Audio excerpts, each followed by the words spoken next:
IIT JEE और NEET के लिए इस प्रश्न में आप यहाँ देख पा रहे हैं कि यह एक कॉन्केव सरफेस है और इस पर एक सिलेंडर है, इसको रोल कराया जा रहा है। ऐसे में इस सिलेंडर के सबसे लोवेस्ट पॉइंट P का एक्सेलरेशन आपको बताना है O के अबाउट। तो आप यहाँ देख पा रहे हैं कि कर्व सरफेस पे जो सिलेंडर है, रोलिंग के केस में जो इसका पॉइंट P है, इसका O पॉइंट के अबाउट जो एक्सेलरेशन होगा उसको निकालने के लिए हम यहाँ पर सबसे पहले इस रोलिंग सिलेंडर का सेंटर का एक्सेलरेशन इस O के अबाउट हम लोग निकालेंगे। तो इस O पॉइंट के अबाउट इस सिलेंडर के सेंटर का एक्सेलरेशन जो होगा अपवर्ड डायरेक्शन में होगा और वो रेडियल एक्सेलरेशन होगा और उसकी वैल्यू होगी P पॉइंट का एक्सेलरेशन अपवर्ड डायरेक्शन में सिलेंडर के सेंटर का पहले निकालेंगे। तो सेंटर का हो जाएगा अपवर्ड डायरेक्शन में इस सेंटर O के रिस्पेक्ट में ये दूरी हम यहाँ से यहाँ तक कैपिटल R है और ये रेडियस स्मॉल r है, तो ये दूरी capital R minus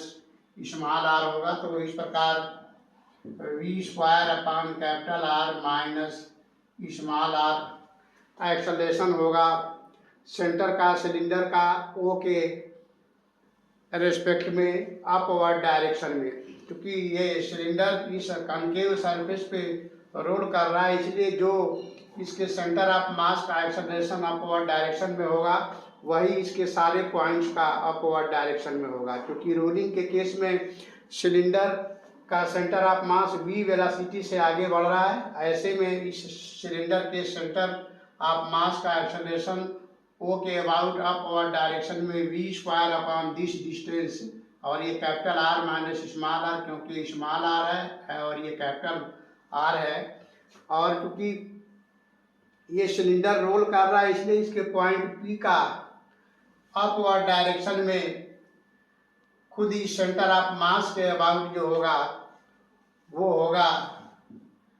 v square upon small r।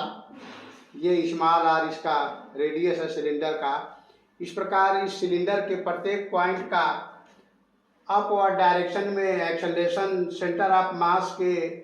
Acceleration के बराबर होगा और साथ में रोलिंग के केस में पॉइंट P का खुद सिलेंडर के सेंटर के रेस्पेक्ट में अपवर्ड डायरेक्शन में एक्सेलरेशन जो होगा v square upon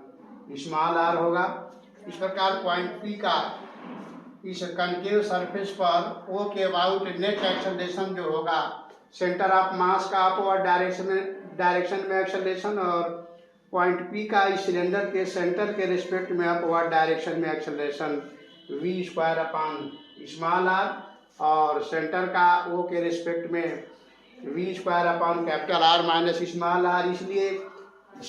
centre of mass का जो एक्सेलरेशन अपवर्ड डायरेक्शन में है वो सभी पॉइंट्स का अपवर्ड डायरेक्शन में है, इसलिए पॉइंट P का अपवर्ड डायरेक्शन में O के अबाउट जो एक्सेलरेशन होगा सेंटर ऑफ मास के अबाउट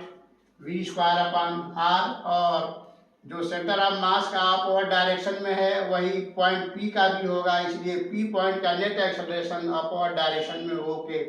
रेस्पेक्ट में v square upon capital R minus small r plus v square upon small r। तो इस प्रकार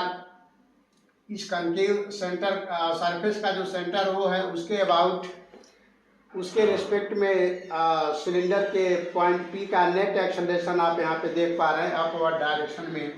v square upon small r plus v square upon capital R minus small r, जहाँ v इस cylinder का centre of mass का linear velocity है। तो इस तरह के क्वेश्चन जनरली IIT जेईई और नीट के एग्जाम में पूछे जाते हैं। तो हम समझते हैं क्वेश्चन आप काफ़ी अच्छे से समझ पाए होंगे। तो फिर मिलते हैं नेक्स्ट वीडियो में, तब तक के लिए थैंक यू।